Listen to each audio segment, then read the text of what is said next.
All right. Good evening, everyone. I'm Leopoldo. I'd like to thank the Center for Architecture for hosting me this evening, as well as the three committees who made this event possible: Marketing and Communications Committee, Emerging New York Architects, and the Future of Practice Committee. I'm also joined this evening by one of my colleagues, Joanne Goncher, Deputy Editor at Architectural Record. The idea for the presentation this evening emerged out of conversations that I've had over the last year or so with younger architects who have little experiencing publishing their work, but want to. They either have difficulty setting publication goals or reaching them. They might not understand the nuances to things like exclusivity or who to contact. They might even feel a bit overwhelmed by the very daunting world that is architectural publishing. Many small offices are not able to support an in-house marketing team or hire an external consultant who can guide them in the right direction. I expect some of you in the audience tonight can relate to that, and hopefully this evening I can help demystify the world of architectural publishing just a little bit. Here are some of the topics I'll walk through briefly tonight. It's worth noting that you can probably dedicate an entire presentation to any single one of these, but this talk is intended as a primer covering the basics, and I believe the committees are in the process of putting together an even bigger presentation series to dive deeper. I also want to add a brief caveat that as an editor at Architectural Record, many of the examples and pointers I'll share this evening are specific to our magazine. That's the experience I can best speak to, but many of the principles will be widely applicable. No doubt all of you are familiar with Record, but I thought I'd share some history that you may not know. It's very easy for me to geek out over institutional history, but I promise I'll be very brief. This is the very first issue of Architectural Record, dating back to July 1891, making Record the oldest running architecture magazine in the world. Clinton Sweet, a publisher and clothing manufacturer, founded the magazine as a quarterly in response to the mounting public interest in architecture, spurred by the planning of the 1893 Columbian Exposition in Chicago. Record was conceived as a companion journal to the more business-oriented Real Estate Record and Builder's Guide, which had been established about 2 decades prior in 1869.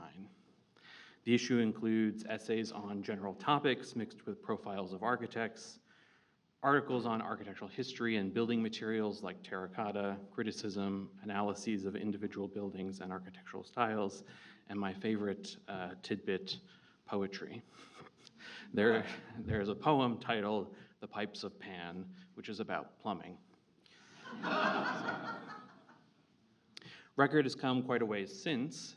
Over the successive decades, the magazine's readership grew, and it became a monthly in 1902.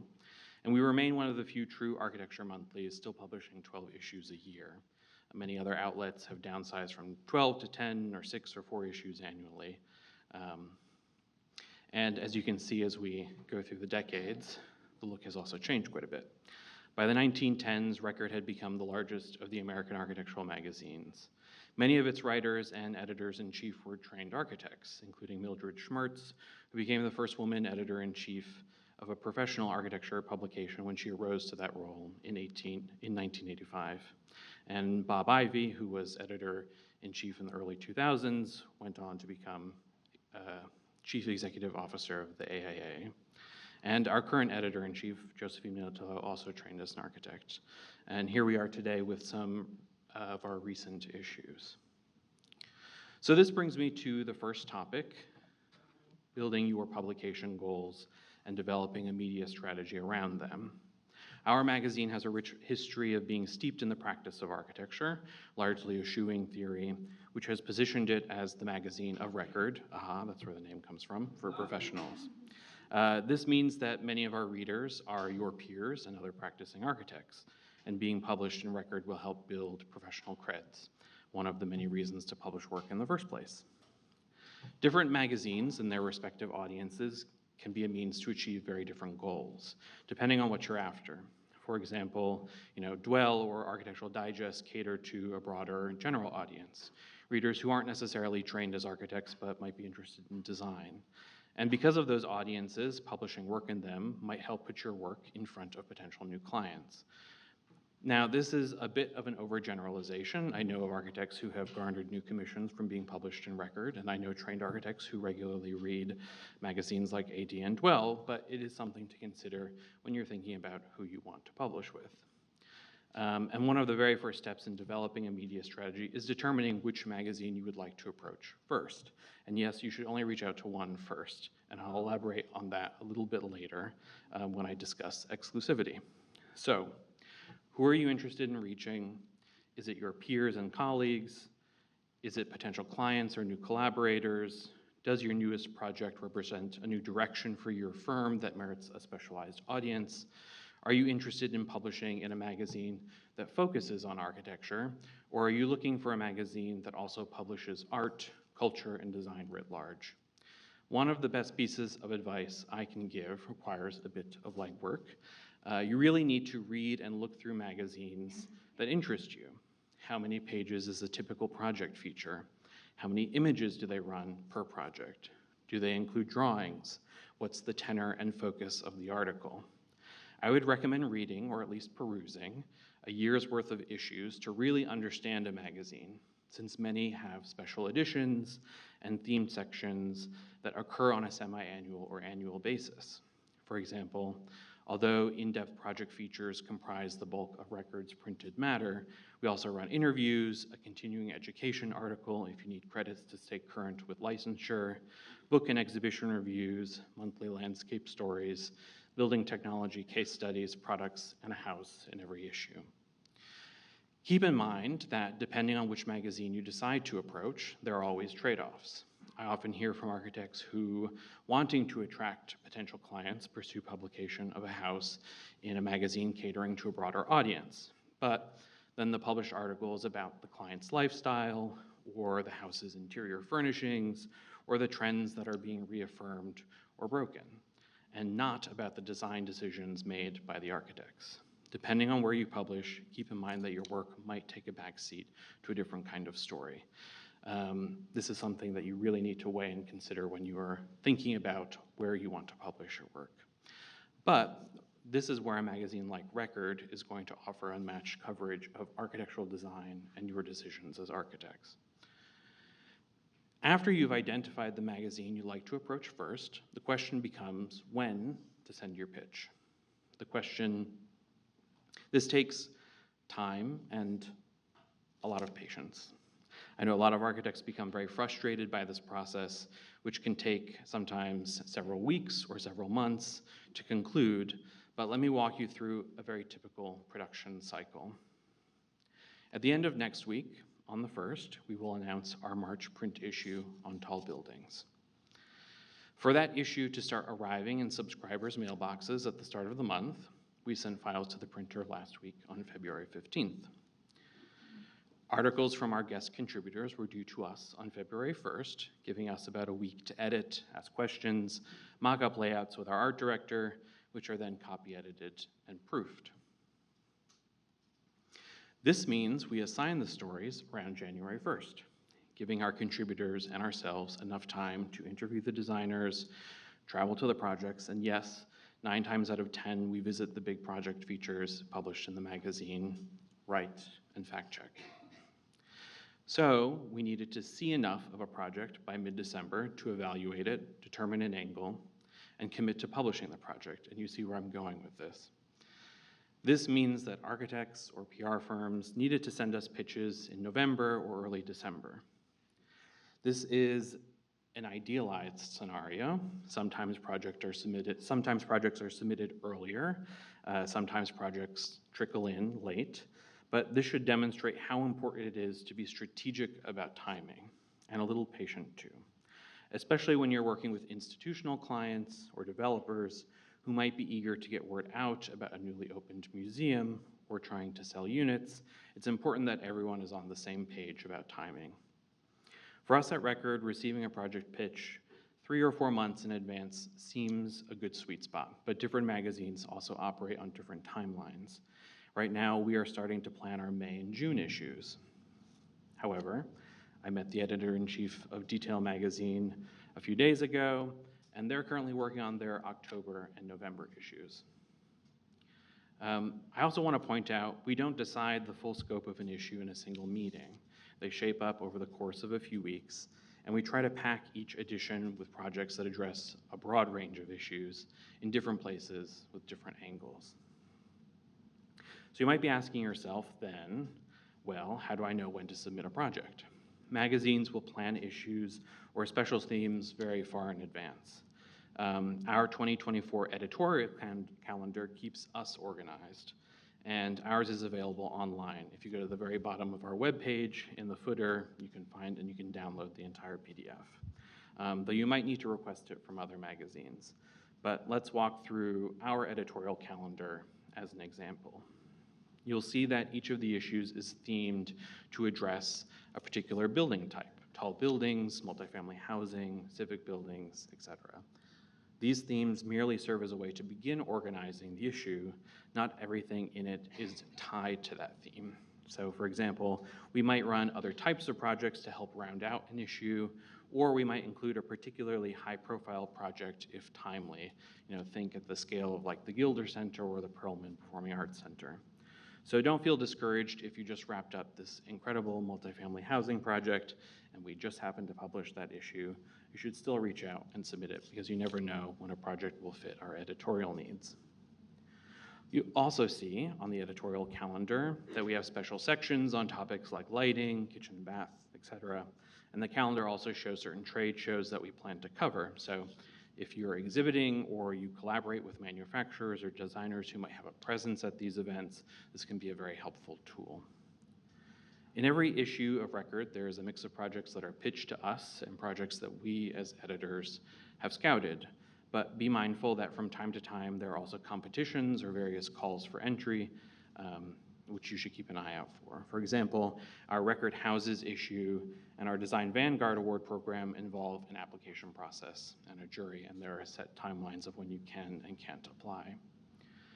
It may seem like a lot of work, but I always recommend applying to as many awards or of these calls as you can. It's a great way to put work in front of people, and sometimes it leads to other opportunities. For example, a very strong residential project that is submitted to Record Houses and just barely misses the cutoff might be offered an opportunity as a House of the Month in a future issue. Or if a firm applies to Design Vanguard and doesn't make the cut, sometimes we might spot a project in their portfolio that we feel merits publication. I haven't yet talked about exclusivity, a concept that I find often surprises a lot of small practices and young practitioners who don't have a lot of experience working with print publications. And I apologize, I don't have a cheeky graphic for this topic, it's just text on the screen. But every major magazine will request exclusivity, meaning they will want to be the publication to publish the project first.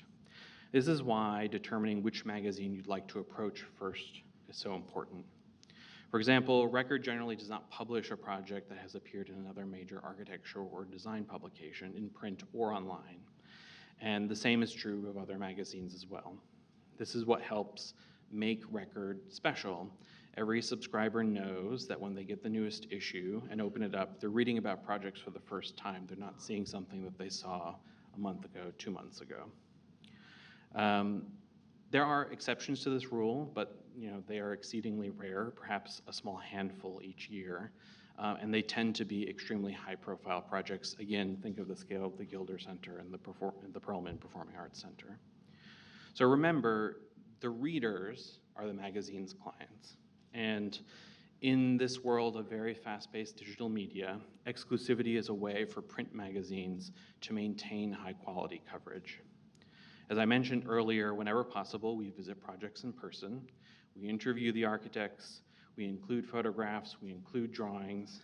It's a very time-consuming, intensive, and costly process, and so exclusivity prevents all of that work from seemingly going out the window should a project pop up online the next day.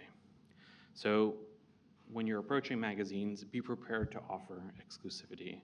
And as a professional courtesy, you should only approach one magazine at a time. I understand that that process can be frustratingly long. I hear it a lot from a lot of different architects. You spent years and years laboring over a project, And as soon as you have those professional photographs in hand, your immediate impulse is to share them with as many magazines and outlets as possible. But you significantly hurt your chances of landing a project feature in doing so. So avoid the temptation of approaching easy-to-publish online platforms right away and work from the most exclusive to least exclusive, from magazines that require exclusivity to magazines that don't require exclusivity, then to online platforms. It will take the most amount of time and the most amount of patience, but that strategy, I think, will pay off in the long run. And always remember that exclusivity is not absolute. There's always a bit of nuance to it. Reports about construction progress along the way are not disqualifying. Announcements about a major project many years ago would not discount it for being published when it is completed. But once you have that final photo documentation of a project, those images become very sacred in the process of pitching to magazines. Another helpful tip is to reach the right editor right away. At Record, each of us has a certain set of practice areas that we oversee. In journalism lingo, that's our so-called beat. We post on our website which editor you should pitch based on the type of project. And some other magazines do this too, though it might be embedded in a particular editor's title, like style editor, culture editor, or some other title. If you poke around online, you will most often find this information on a magazine's website. So this is what we have posted on our website. As you can see, I oversee houses, multifamily housing, design vanguard, and book reviews. At the end of the day, if you pitch another editor about a book or about a house, it will find its way to me. And that's true also if you have a pre-existing relationship with another editor. But I always find that it's helpful to reach the right editor on the first email. And also, just avoid sending the entire pitch, avoid sending the pitch to everyone on the team individually, which can be very frustrating on our end. I know you're just trying to reach everyone, but we know what it's like to be a small team because our editorial team is 7 people. You should also take some time to review magazine mastheads, which tell you everyone's role. It may seem a little forensic or a little old school to do this, but at the end of the day, the information is out there to be helpful for readers. So, at this point, you've identified which magazine you'd like to approach first. You understand the general terms of exclusivity. You've even identified which editor you're going to email and when, based on the editorial calendar. So what makes a good pitch? You could have an entire presentation about pitch writing, but for the purpose of today, I'll just go over some basics. My general advice is to show, don't tell. Although each of us oversees a set of practice areas, we make decisions collectively as a team in roundtable format, and I imagine a lot of other magazines are like this. We look at the professional photography that you provide us, we read the narrative or the brief that you send. So when pitching, try to present the reasons why your project would be of interest specifically to our readers, and clearly present your ideas in a short, direct narrative. This is also something that is probably a little bit different between magazines, but if you're an architect, you speak the language of architecture, we have many trained architects on staff. You can probably assume that we have a base level of knowledge that would be very different from a different magazine that might be just about design more generally. We also suggest avoiding flowery, inflated descriptions. We want to see evidence of your ideas in the images too, and keep in mind that often it's not good enough to just merely be good architecture. There must also be a compelling story, be it social, technological, practice-related, etc. We very often hear that projects respond to their context. That's something that I hear in a lot of different pitches. So what is that context and how specifically? We very often hear that projects are sustainable. I mean, at this point, being environmentally and socially responsible is not novel by any means. It's an ethical imperative. So how is your project pushing the envelope or putting pressure on disciplinary limits? And let's face it, many architects are not great writers. Don't forget to include basic metrics. If it's an apartment building, how many units? It helps us visualize scale. Are they rentals? Are they condos? What percentage are affordable? Sometimes I read a pitch which has all of these details, and by the end, I actually don't know what city or state or country the project is in. So don't forget the big picture too. Pitches should include links to retransfer or Dropbox folders with images of your work. We prefer to review professional photography, but scouting shots or even in-house progress photography are good enough to put a project on our radar. Cartoonist Alan Dunn used to regularly contribute to Record, as well as The New Yorker in the latter half of the 20th century, and I find this cartoon about architectural photography very amusing with all the stuff crammed into the closet. You know, we visit projects published in our magazine to experience the spaces, to see the context, to get up close to the details. These are things that are very difficult to fully capture in architectural photography. Sometimes visual trickery is at play. There is some clever cropping that is happening, be it in the way that objects are tucked out of sight, or a project's position vis-a-vis a building next door.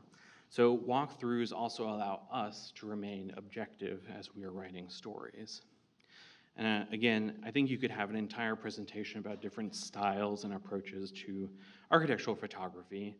I have seen images that ruin otherwise interesting projects, and I have also seen images that save less interesting ones.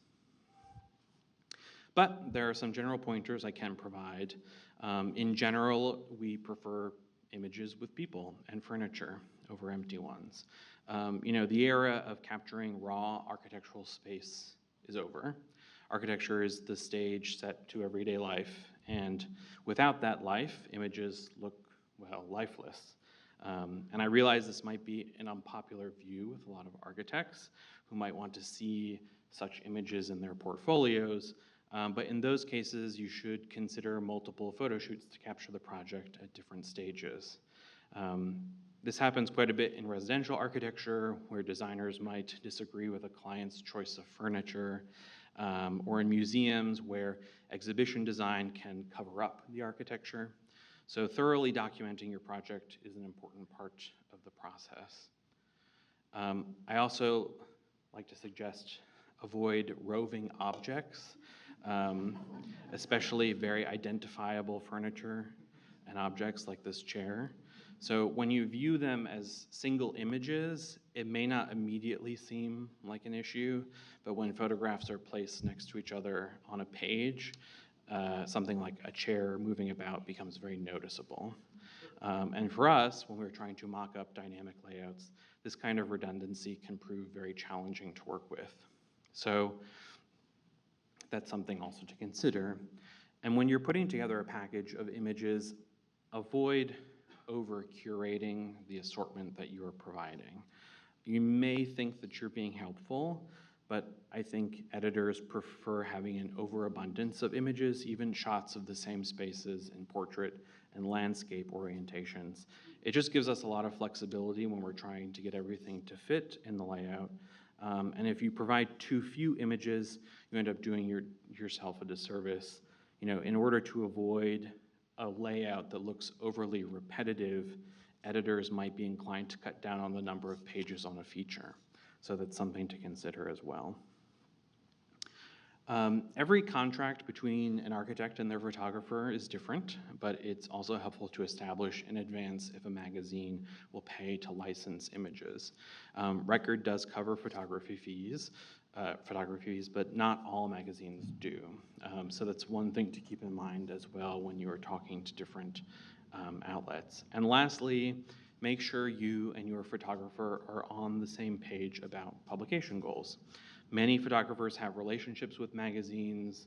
Their photos appear very often in them. They have built rapport with editors. And nothing is worse than lining up your dream feature, which then has to be pulled because a photographer shared images with another outlet that ended up publishing the project. I've seen that happen many times, so just one thing to consider. My hope is that everyone walks away this evening feeling a little better informed about pitching to print, but it's equally important to maintain realistic expectations. Keep in mind that I receive multiple pitches every day, as do each of my colleagues, and internationally, only about 100 projects per year make it to the pages of record. Sometimes it might feel like you are running around in circles and constantly hitting walls, but you never know when a project will fit our exact editorial needs. A pitch might not land the first time, or even the second, or even the third, but maybe it does the fourth. You know, people in the room who have experience at larger firms know full well that for every 10 RFPs you send out, you're lucky if you get a response to one, and that might not even lead to a project. So my advice is to try and always try again. So I hope that I have demystified some parts of the architectural publishing world and given you all pointers or ideas about how to approach magazines in the future. Or perhaps sitting through this very brief primer has reaffirmed that you feel very in over your head, and it might be time to invest in an external PR consultant. And I know that some are in the room. Honora Shea from This by That is in the audience. There might be other people that I missed. So you might want to have a sidebar afterward over drinks to kind of talk that through. And if you're interested in reading up a little more about the magazine and its history, some scholars have written about Record, but you can also look at our 125th year anniversary issue, September of 2016. I too have one final pitch to make.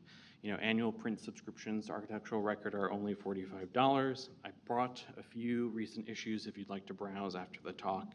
And if anyone in the room teaches, we offer free access to online content to students. So you can let them know about that as well. So with that, we planned in a lot of time for questions, which I'm happy to answer. So let's do that. Brooke? So we talked about a few things in the video ahead of this talk. I have a few. Does this work? Can you hear me? Okay, you can hear me okay? All right. We had a few questions for you then that we talked through, and just to get this started and get everybody asking questions, are there certain types of imagery that you wish you saw more of that are not typical to receive in press packages?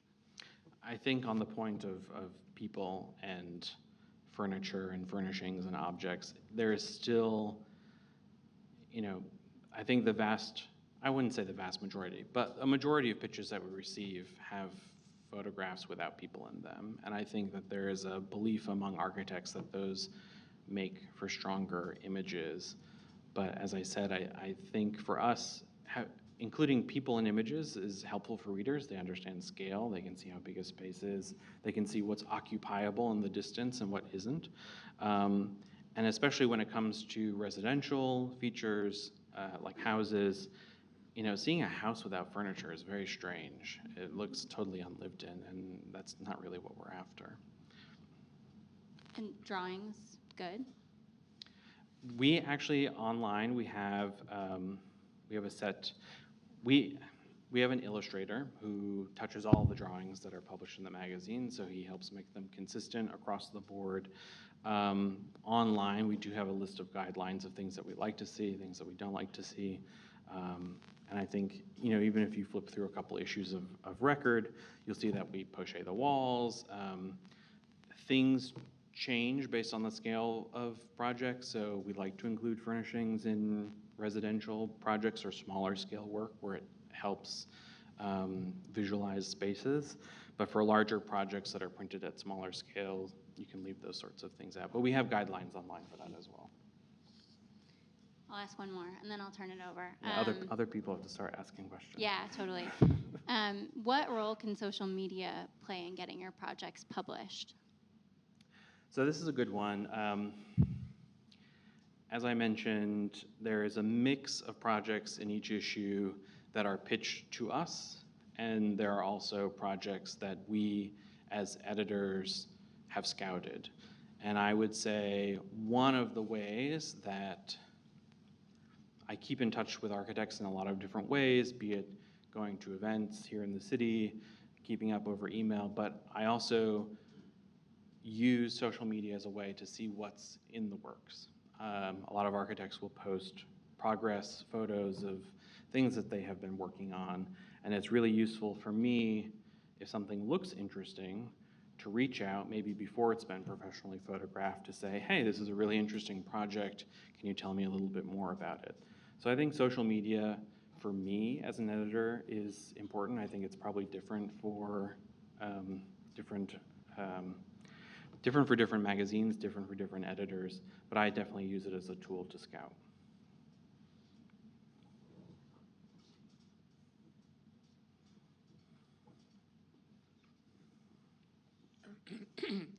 If you don't mind, I'd like to ask you a question of how the world of book publishing varies with the magazine work that you've just been describing. What can be carried over from one to the other, if anything at all, and how to approach that in the most effective way? Sorry, can you repeat that last bit again? What's the most effective means to approach book publication as opposed to magazine publication?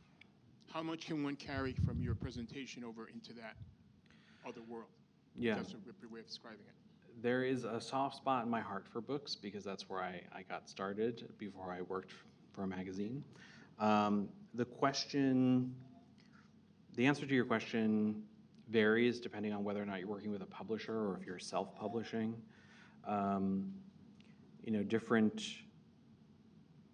Different publishers have very different models. First off, there are very few that want to publish architecture books because sadly those are not bestsellers in a lot of bookstores. So often firms have to put forward a lot of capital to take away the financial risk for the publisher.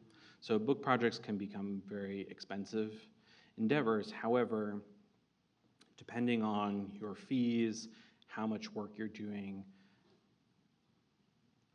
if you get one or two new projects because you've published a book and a potential client saw it and was really interested in your work, that could very easily pay for the entire cost of the book. So it's something that you have to weigh.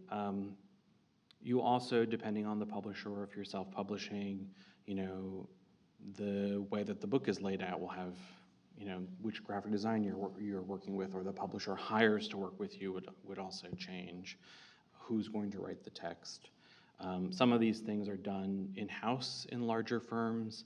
I used to work at a firm that would basically publish a monograph every single year and kind of had the process down to, an extraordinary short period of time, 6 to 7 months, but typically books are multi-year projects. But maybe after Q&A, we can talk a little bit more. Yeah. I have a question about exclusivity, so you don't accidentally, cross the line or swallow the poison pill. So design award submissions, let's say you get a design award and it's published online, or social media, you've gotten it photographed and you put it on your website, or you put it, on your Instagram, or you get it in a book. Are all of those things past that line, or where do you kind of cut it? It's different editorial teams have different views as to whether or not awards count as editorial content. I think some do and some don't. And I think different editorial staffs also look at the specific award, because some awards, you get an image online with a line or two, and that's not really a big deal. But other awards come with more significant coverage, which might compromise your efforts to get a project published in a major magazine.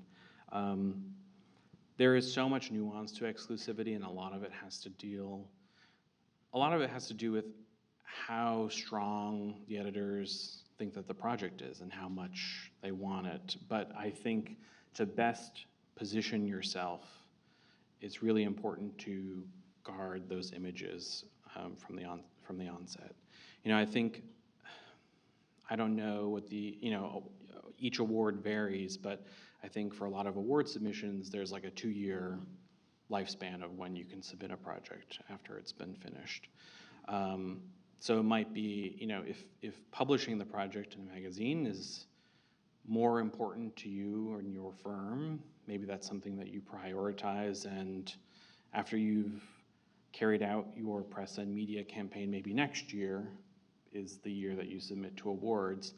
And again, different award juries view these differently, but it's possible that for some awards, they might find that having the project published actually bolsters your chance of winning. They might see that as evidence of a project's strength.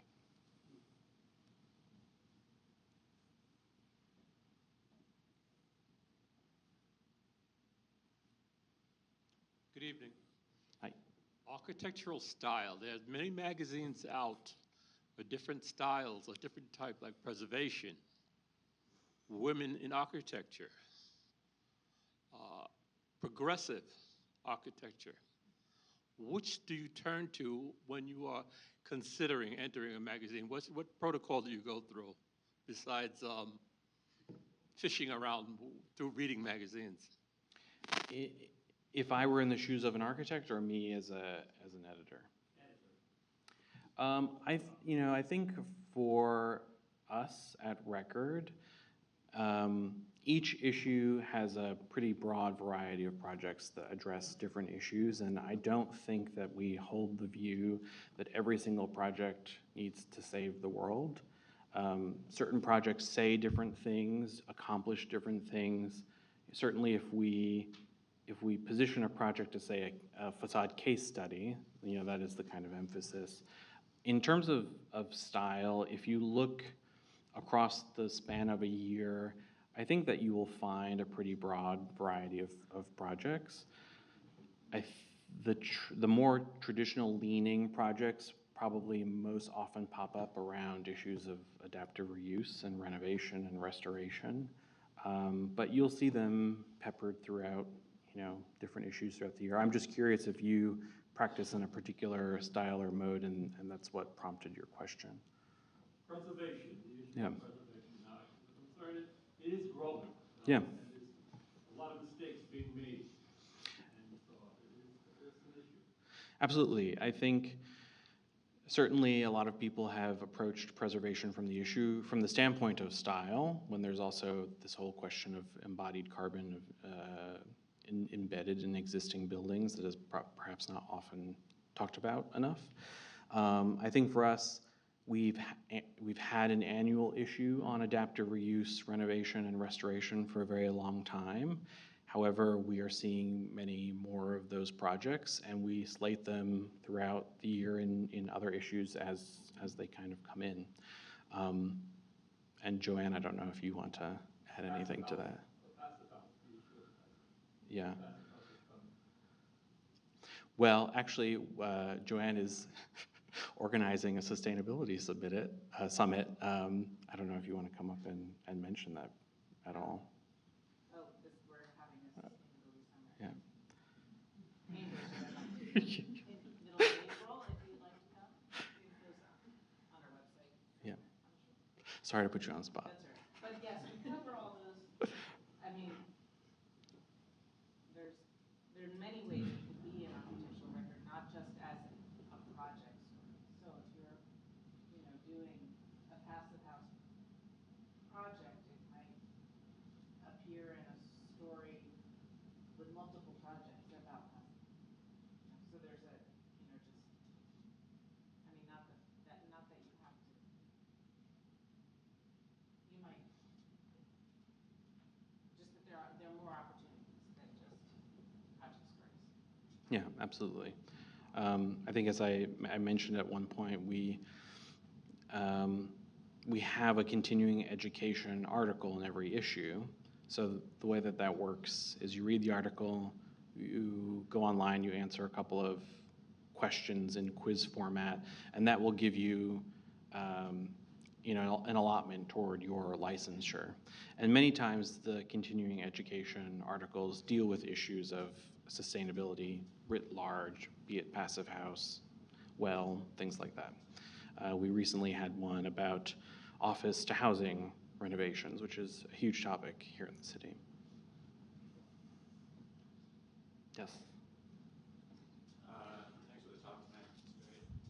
I understood your advice to apply both how you select features and awards. I was wondering if you could distinguish a little more between those two, if there's something you're looking for more in awards jury versus selecting a feature to publish.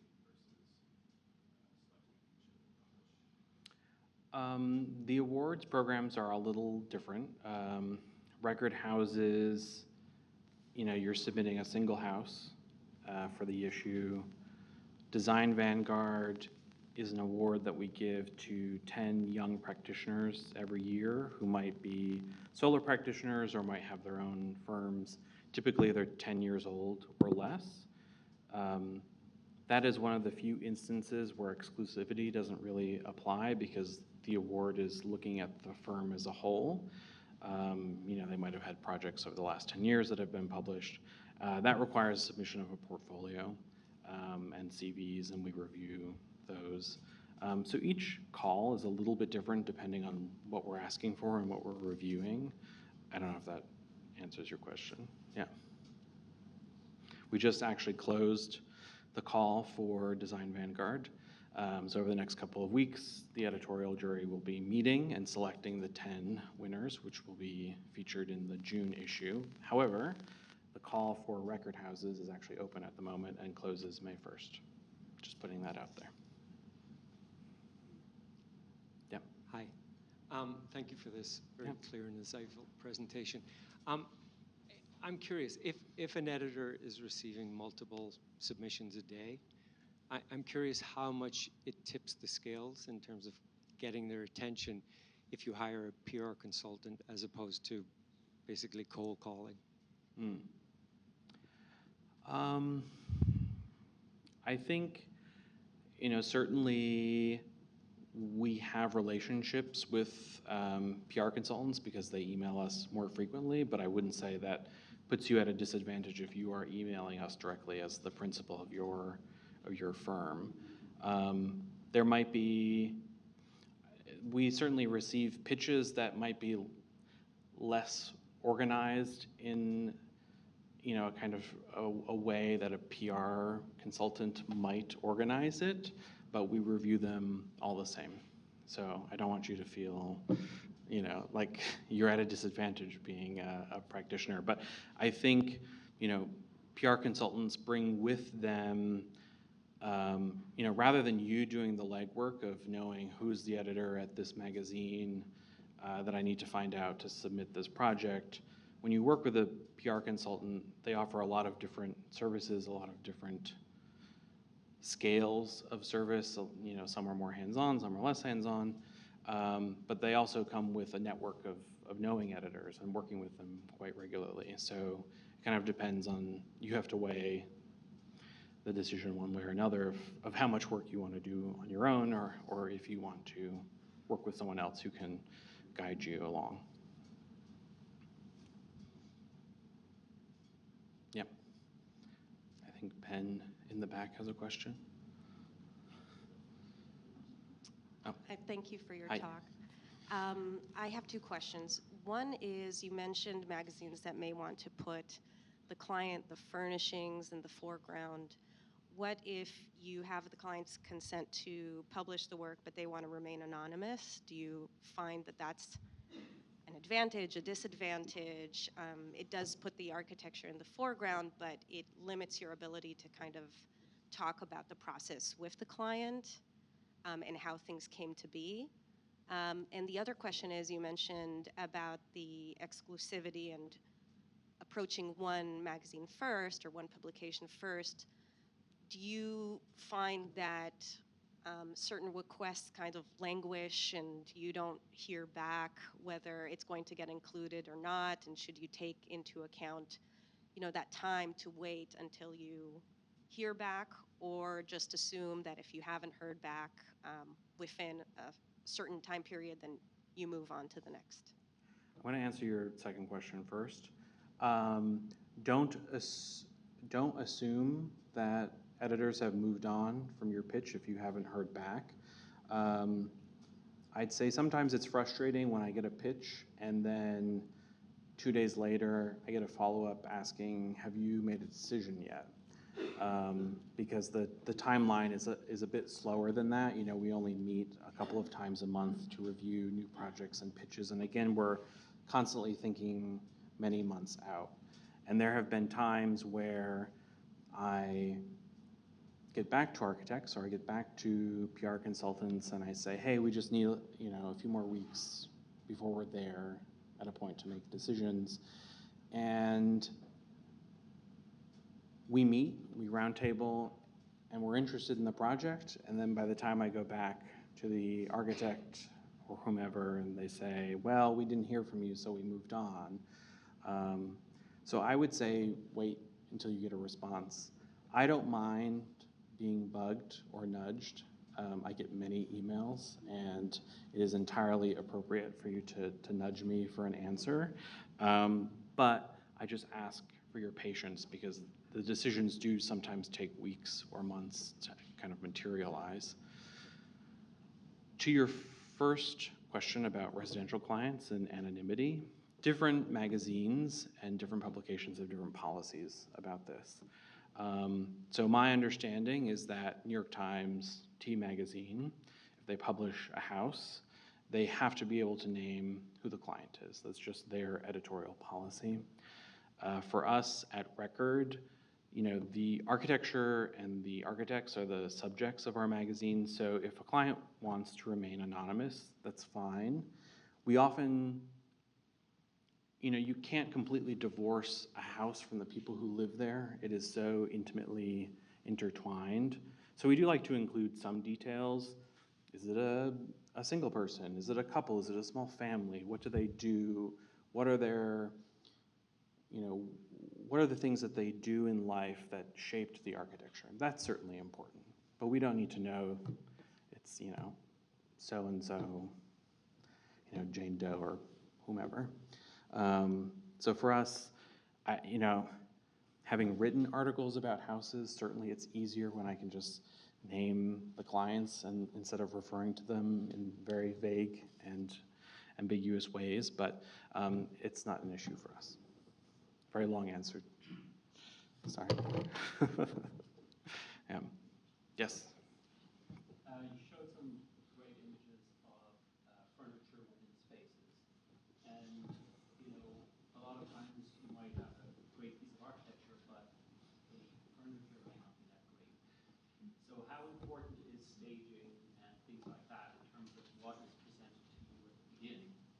Because a lot of times we see these incredible projects with the most stunning furniture, and I feel that it kind of carries the project as well when you have that. So is there a budget as well for that in terms of Architectural Record contributing? To stage houses for photography? Yeah. No. We do have, we have two contributing photographers who are on our masthead, Iwan Ban and Roland Halb, who work with us quite a bit. But we accept photography from any photographer an architect is willing to work with. I think, you know, you as designers are willing to put in the legwork to work with your photographers, to be on site, to explain what details are important, what angles are important, what helps tell the story visually of a particular project. And we're happy to accept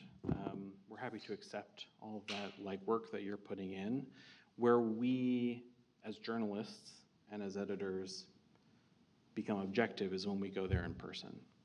And so we are happy to pay licensing fees for photography, but we don't get involved in the process of photographing a project. I know that's also something I didn't talk about, but you know, some magazines, if they have a cover story, they might actually photograph that project themselves. I think that's the case for Dwell. They might like send out their own photographer for the cover story, but that's not the case for us. So in terms of, you know, to prevent becoming upset by a client's furniture choices, you know, staging, I assume that even for your own portfolio, you would want to stage it in a certain way. But sorry, that's not the most helpful answer. Yeah. Yes. I have a mic back here that'll Yeah. hand off.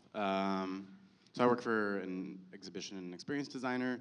We do visitor studies, usually like a year out from our project, and I'm curious from your perspective, what kind of results or performance metrics of the space make their way across your desk, and what you're interested in terms of how a space is performing, after it's been opened?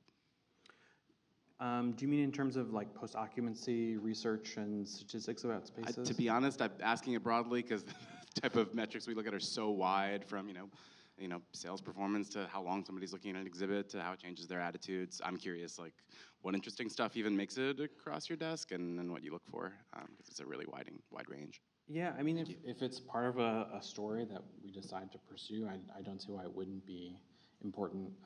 It's difficult sometimes, I think, to get into these hypotheticals of like, what would be interesting, what wouldn't be interesting. And I think that kind of gets back to what I was saying earlier about pitches in showing, not telling. Like, we want to see the evidence and the photographs and the drawings and the diagrams that actually present the ideas that you're talking about. For me, I remember in architecture school very vividly when you would have a jury or a crit, and you would say to the professor, "Oh, I was thinking of doing this," and then they would say, "Well, is that this in your drawings or in your renderings?" And it wasn't, and then you'd get dinged or whatever.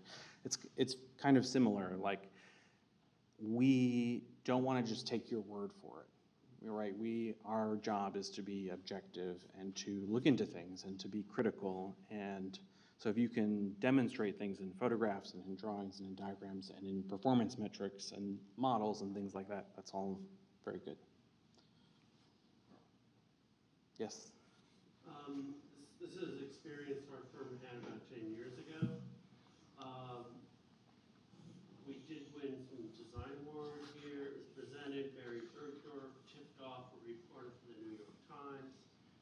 They said, "Oh, I want to publish it," but we had to talk to Dwell because they learned about us and this project. And so I think for the benefit of everyone, when is a local publication, I mean, New York Times is a big footprint. Yes. When does that become a conflict? Because Dwell said succinctly, if you let the New York Times publish it, we're taking you off our magazine. Yes. We would probably say something very similar. What if it was the Milwaukee Herald? Does such a thing exist? I mean, the editor-in-chief of Dwell is Bill Hanley, is a Record alumnus. So maybe that's where he brought that over to Dwell. But, I think there are certain exceptions to general news and press that we can overlook. It's all case by case.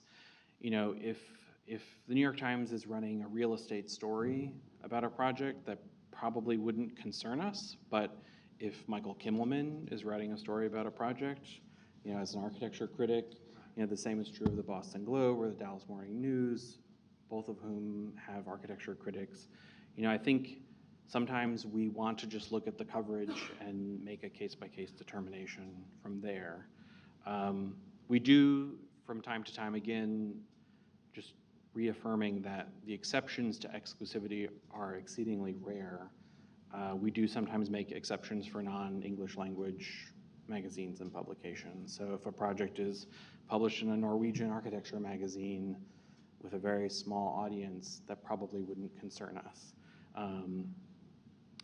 The same is true of some, we have discounted previous coverage in like Bauwelt before, a small German language magazine. So they're all case by case, and it's very hard for me to give kind of generalizations, other than to say that to put yourself in the best position is to just withhold and offer exclusivity up front. One quick follow-up also. I don't know if it's the case today, but the reason Dwell reached out to us for this second little project is we submitted a portfolio 3 years earlier. They ignored it, never heard from them. We put one image of this new project online, and they called us right away. So, is there a track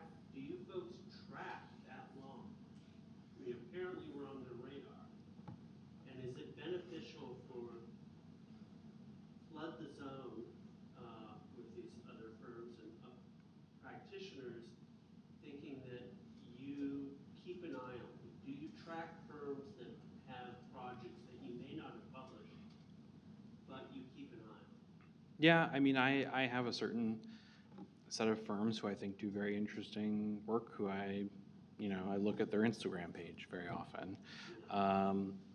Different editors at the magazine have different interests and are following different people.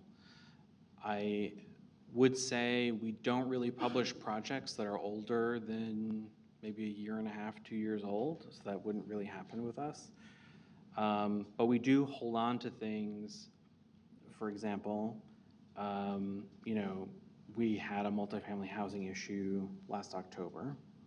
There were projects that we looked at then that we didn't think were necessarily a good fit for that particular issue. Doesn't mean that we thought that they were bad, but some firms have asked to be considered for our next multifamily housing issue, which is this May, and they have not pursued publication elsewhere.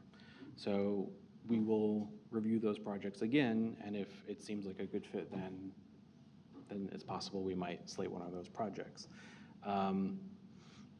As I mentioned earlier, we think about the issues holistically, and this is a very exaggerated example, but for record houses, let's say we get 8 phenomenal houses all in the desert in Arizona.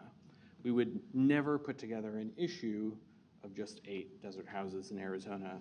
We do think about the issues holistically, and you're always up against other projects that might be saying similar things. But we do want to put together issues that, readers find interesting for a variety of different reasons, or would cater to a lot of different interests or different topics, or address different problems differently. We're talking about language. A picture, a drawing is worth 1,000 words, that they used to say, right? The issue is the new generation bringing their internet, LOL, laugh out loud. And the issue of, do you understand that? You understand me, bro? Things like that. Do you let them die, or you take into consideration what it is that they're saying with their drawings? I don't fully understand the question. I mean, I certainly have some level of like internet parlance that I understand. But the people who write for us are generally us, the editors. We have a number of contributing editors who are spread out all over in LA, Chicago, Europe, Asia, South America, who write for us regularly. And then we have an even larger cohort of freelance writers who we use from time to time. All of those people are expert writers, and so we're not republishing language from firm. I mean, we might be quoting an architect in an article, but we certainly wouldn't be like republishing a press release or something like that. Thank you. Yeah. How are we doing on time? Hi. I don't know if you would necessarily know the answer to this, but about PR firms and the importance of having a PR firm to get published. I recently I kind of had a front row seat watching somebody try to get an album that they recorded reviewed in music industry publications, and I came away from that with the impression that unless they had hired a PR firm, they wouldn't have had any sort of publication or reviews anywhere. Is it your impression that PR firms have a different level of importance in different industries? Like, it sounds from what you described that it's helpful to hire a PR firm, but it's not a make or break, and that's not the impression I got from the music industry. Yeah, I think it depends again on the project. The March Tall Buildings issue, which I can just say very briefly because it's the most recent on my mind, having sent it to the printer last week. There's a mix of projects in there that were pitched to us from PR consultants, and there are also projects in there that someone in the in-house marketing and comms team sent us. And then there's also one project I can think of that a photographer who works at an architecture firm pitched to us that we're running. So there is really there's a broad variety of different ways to land stories and be published in Record. I can't speak for other magazines and how seriously different editors at other outlets take people who aren't working with PR firms. You'd probably have to ask a PR consultant about that. Yeah. Question about photography. So Yeah. if, obviously, like if you're a larger firm, you can hire someone from Esto or one of these amazing places, you know, that's going to be about as good as it can get. But if you're a smaller firm and you can't spend that kind of money to get something photographed, my question is, like, if you're using someone that's maybe not a well-known photographer, or you're getting high quality images but they're not at that level, is that automatically just going to like cut you out, or is that enough to kind of get the attention and then be like, well, maybe you should have that reshot and then we'll publish it? Like, how does that work? We have certainly gone back to firms and suggested, I wouldn't say suggested, you know, reshooting it outright, but sometimes we might say, oh, we're really interested in this project, but we need to see images with people in them. Or reshoot this museum after it's opened and there are people and there's art and there are things up. So we've had conversations like that before, and sometimes architects are interested in doing that. They do it, they follow through, and then they land in the pages. Other times they're not interested in that. You know, photography is a huge expense for firms, so I understand that. I wouldn't say that we, you know, we certainly have a relationship with Iwan and Roland because we've been working with them for so long, but we don't discount other photographers just because we haven't worked with them before. It really comes down to the project itself and how well it's photographed. As I mentioned earlier, there have been projects that are really good, but they suffer because the imagery is not good. But then there are other projects that I think are saved or made better by photography. So I think it just depends on, again, it's all kind of case by case, what the project is, what the photographs look like, what they communicate.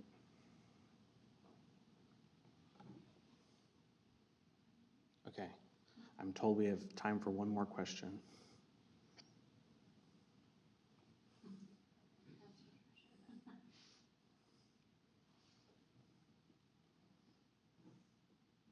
Hi, can you hear me? Thank you for this presentation, it was great. I have a question about particularly sustainable projects, because as the word suggests, like, they are more impactful over the years. So do you ever look back on projects that are built, say, 10 years ago and talk about their impact that they are providing right now, and even occupancy of residences and how they feel in a passive house, for example? Do you look back on projects and feature those aspects as well? I haven't been at the magazine long enough to be able to attest to that, but maybe Joanne, if you want to jump in. We're always talking about doing that. So, especially about projects that we publish. And we have done it a couple times, but yeah, I think we should do it more. Often it's difficult, people don't want to talk about the post-occupancy study, only if it was glowing. Or, you know, even if there were problems that were found and then they were fixed, you know, or there were problems that were no one's fault and they were addressed, people suddenly don't want to talk about it. I've had that experience. So, but if it's a project we published and it has interesting post-occupancy data, or is being used in an interesting way that wasn't anticipated or was anticipated, I'd be happy to hear about it. I'd love to hear about it. All right, thank you, everyone.